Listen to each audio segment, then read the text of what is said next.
Welcome to artsandcraftstv.com, episode 717, how to make and use flat yarn flowers. Materials: yarn, flower loom, plastic needle, and scissors. Hi, today we're going to be making these flat flowers and I'm going to be using the flower loom to do the flowers. Now the loom has two slots on one side and one slot on another side.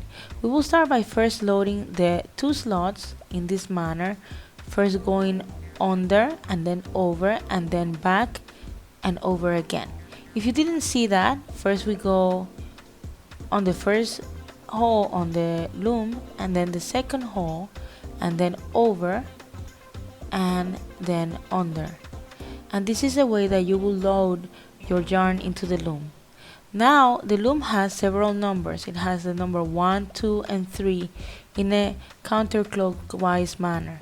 So we will start by putting our yarn on the first peg and then going across, and then we will go back onto the first peg.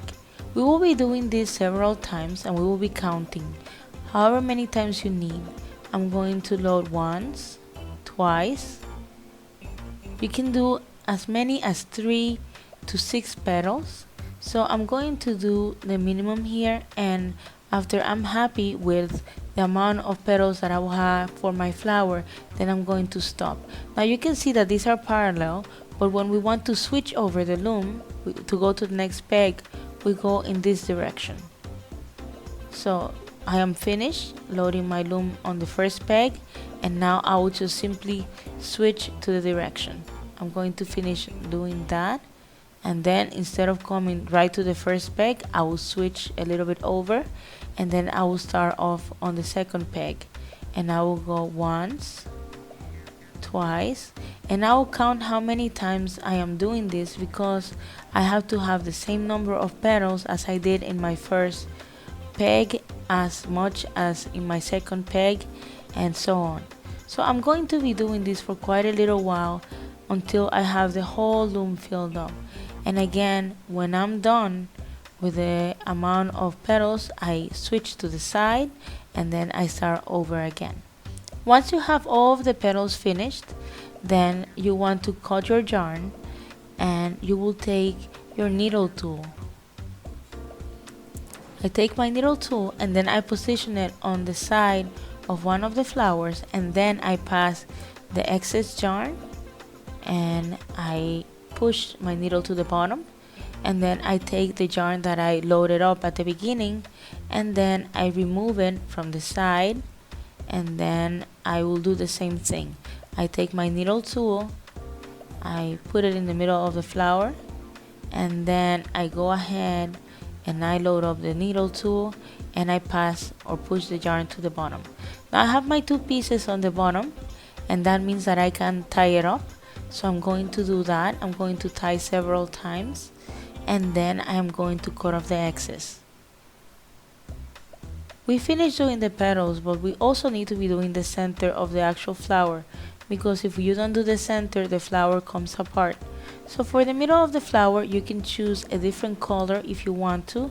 I'm going to be choosing yellow right now, and what I'm going to do with my color here is to first start from the center of the flower and then go around in the same pattern as the flower itself. Now you notice that we had outer pegs on our loom. I'm only using the outer pegs because I'm showing a very simple method of doing a flat flower. There are also a little bit more three-dimensional flowers as well as layer flowers, and I can show you how to do that. I'm going to now start the process of finishing the middle, and as you can see, what I'm doing here is loading the middle, and then I go around each one of the petals through the middle. And then after I'm done with the middle, I go ahead and I go through each one of the petals again, and I start sewing through each one of the petals in a back motion. So first I start going forward with my first stitch, and then I start doing back stitch. I go 2 petals ahead and then I go to the back, and I'll continue doing this until I have filled up the entire flower itself, and I'm going to do this 2 times. I'm going to go around the flower doing this twice, so that then the flower itself does not come apart after I'm done with the flower. This secures the flower, but also it gives it a pretty look, and you can actually just use this particular stitch to finish up your flower, and you don't really need to do more than this. After you're done with going through the whole flower, then on the last stitch, what you will do is to take your stitch and put it right in the middle, and then we are going to cut off the excess, and we're going to make a knot, and I'm going to use my scissors right now and do that. And then afterwards I'm going to tie a knot so that it doesn't come apart. Now the knot that I'm tying has to be a little bit chunkier so it doesn't come through in the middle. So I'm doing that, doing the knots twice and then cutting the excess, and then we have our flower. I decided to go with a very small amount of petals, about 4 or so petals.